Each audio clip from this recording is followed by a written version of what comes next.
आपके पर्सन की current feelings क्या है, आइए जान लेते हैं। क्या चल रहा है आपके पर्सन के मन में, क्या वो आपके बारे में सोच रहे हैं।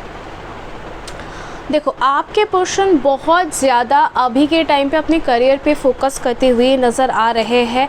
सेल्फ एम्प्लॉयमेंट, कहीं ना कहीं खुद का जॉब या खुद के कोई बिज़नेस की सेटअप के लिए वो बहुत ज़्यादा मेहनत करते हुए मुझे दिख रहे हैं। एज़ वेल एज़ वो लगातार ये भी कोशिश कर रहे हैं कि आप और उनके बीच का जो भी इश्यूज़ है वो रिज़ॉल्व हो जाए, क्योंकि देखो यूनिवर्स इनको ऐसे सिचुएशन में डाल रहे हैं लगातार वे पे, जहाँ पे इनको ये तो रियलाइज़ हो रहा है कि इन्होंने आपके साथ जो भी किया वो गलत था।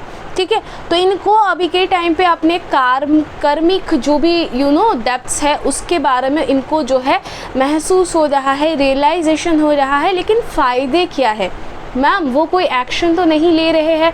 ये तो ठीक है कि आपने ये बता दिया कि उनको रियलाइजेशन हो रहा है। यहाँ पे जस्टिस कार्ड है, तो जस्टिस आपको मिलेगी मैम, मुझे जस्टिस भी मिलेगी, ये भी सही है। लेकिन कब? देखो यहाँ पे आपको जस्टिस मिलेगी with in 5 to 4 days, 4 to 5 days के अंदर आपके पर्सन आपसे रिकनेक्ट कर सकते हैं जब आप इस रीडिंग को सुन रहे हो, क्योंकि देखो ये टाइमलेस रीडिंग है। एंड जब भी आप टाइमलेस रीडिंग के लिए जाते हो तो आपको ये पता होता है कि जब भी आप ये रीडिंग को सुनोगे तभी ये आपसे रिजोनेट करेगी। ठीक है, तो विद इन 5 डेज़ आपके पोर्शन है। ये भी है कि जब आप लोगों की बातचीत होगी उसमें बहुत सारी चीज़ों को लेके आर्ग्यूमेंट्स हो सकती है, लड़ाई हो सकते हैं। आपको ये वो बता सकते हैं कि यार तुम मुझे नहीं समझते हो, मेरी करियर को तुम नहीं समझ रहे हो, मेरे प्रायोरिटीज़ को तुम नहीं समझ रहे हो। एंड कहीं ना कहीं ये बात सही भी है। अगर आप मेल पार्टनर भी हो तब भी मैं आपको बोलूँगी कि देखो आज के डेट पे मेल्स और फीमेल्स की जो है प्रायोरिटीज़ ऑलमोस्ट सेम है। सभी के लिए उनका करियर फर्स्ट प्रायोरिटी है, तो आपको उनकी जो मेन प्रायोरिटी है जो कि उनका करियर है, उनका फैमिली है, उनके रिलेशनशिप है, उनके पर्सनल मैटर्स है, उनको भी आपको समझना पड़ेगा। एक लेवल तक एक रिलेशनशिप होती है, सारी चीज़ें एक तरफ नहीं जा सकती कि सिर्फ रिलेशनशिप में जा रहे हैं, अपने सभी चीज़ों को वो छोड़ रहे हैं। ऐसा अगर करेंगे तो एक वक्त के बाद, और ऐसा ही हुआ आप लोगों के कनेक्शन में, आपने भी अपना सारा फोकस उनको दे दिया, सभी कुछ छोड़ के बस उनमें मगन हो गए। अब उन्होंने भी वही किया था, लेकिन ये कितने दिनों तक चल पाता है ना। एक साथ 24/7 रहना और 24/7 बातें करना, सब हर चीज़ एक साथ में करना एक वक्त तक ही सही होता है डियर, एक वक्त तक ही सही लगता है। लेकिन एक वक्त के बाद वो धीरे धीरे करके वो ख़त्म हो जाती है। लेकिन जो रह जाता है वो प्यार रह जाता है। तो मैम प्यार है क्या? सोच रहे हैं क्या? बिल्कुल सोच रहे हैं, एक्शन लेने के बारे में सोच रहे हैं, फियर में है, स्ट्रेस में है, मेंटली बहुत ज़्यादा ओवरलोडेड है। क्योंकि मैंने पहले ही आपको मेंशन करी कि ये बहुत ज़्यादा इमोशनल लेवल पे ड्रेन हो रहे हैं, क्योंकि इनके करियर में भी कुछ सही नहीं चल पा रहा है, आपके और उनके रिलेशनशिप में, क्योंकि ये इतने आप लोगों की पूरी तरीके से नो कॉन्टैक्ट बन गई है। जितना कि मैं देख पा रही हूँ इधर बहुत ज़्यादा नो कॉन्टैक्ट बन गया है। और ये जो भी सिचुएशन बनी ये एक तरीके से सही था।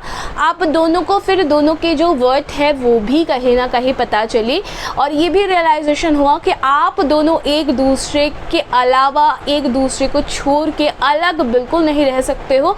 तो एक पॉइंट ऑफ व्यू से अगर मैं देखूँ तो ये जो भी नो कॉन्टैक्ट हुई थी ये एक्चुअली आप लोगों के रियलाइजेशन वाला फेज़ था।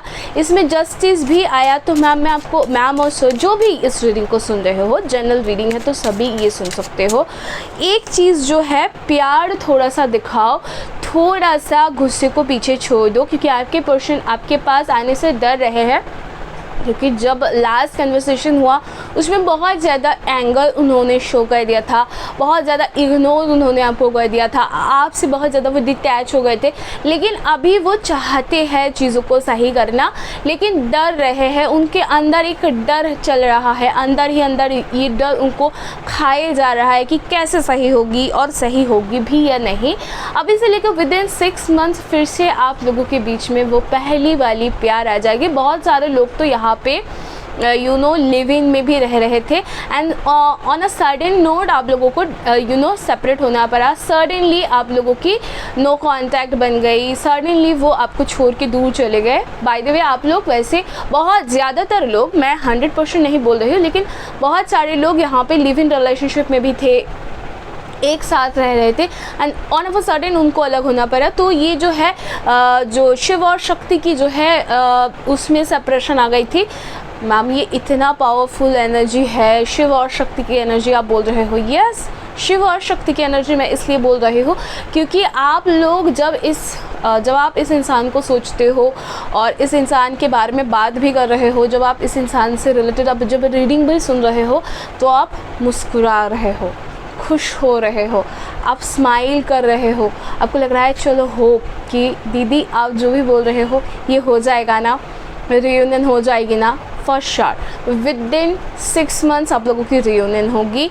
बहुत सारे लोगों के यहाँ पे court case, legal case, divorce ऐसे सिचुएशन भी बने हुए हैं, वो भी धीरे धीरे करके डाइल्यूट होंगे एंड आप लोगों में सुलह होगी, आप लोग फिर से साथ रहने लगेंगे। बहुत सारे लोगों के तो बच्चे भी हैं, वो बच्चे को छोड़ के भी वो चले गए थे और आपके मन में ये आ रहा था कि यार कैसे हो पाएगा। देखो यहाँ पे ये जो कार्ड है ना, queen of cups, king of cups, तो क्वीन ऑफ कप्स और किंग ऑफ कप्स ये आता है कि अभी के टाइम पे मैच्योर एनर्जी आप लोगों की बनेगी, आप लोगों में दोनों में ही वो इमोशनल बॉन्डिंग आएगी, इमोशनल अंडरस्टैंडिंग होएगी कि यार चलो सब पीछे छोड़ देते हैं एंड इमोशनली एक दूसरे के फ्लॉज और जो भी कुछ है उसको एक्सेप्ट करते हैं एंड आगे जाते हैं।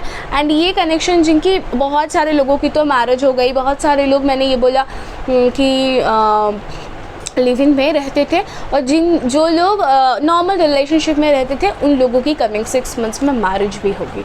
तो ये रीडिंग बहुत पॉजिटिव थी। अगर आपको भी आपको अगर किसी के बारे में जानना है, खुद के बारे में जानना है, अगर आपके मन में कोई भी सवाल है तो आप मुझे पूछ सकते हो। जैसे आज मैं बताने वाली हूँ इरफू भैया के बारे में। इरफू भैया जानना चाहते हैं कि उनकी शादी कब होगी। चलो, इरफू भैया की शादी कब होगी।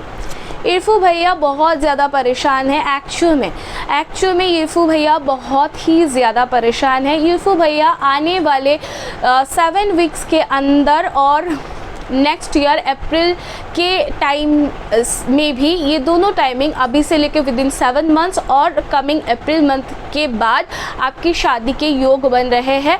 अगर आपके मन में भी कोई सा भी सवाल है तो प्लीज़ मुझे कमेंट सेक्शन में लिख के बताना भूलना मत। हो सकता है कि नेक्स्ट रीडिंग आपके सवाल की होगी। मिलेंगे नेक्स्ट वीडियो पे, तब तक के लिए मुझे दो इजाज़त। जय जगन्नाथ।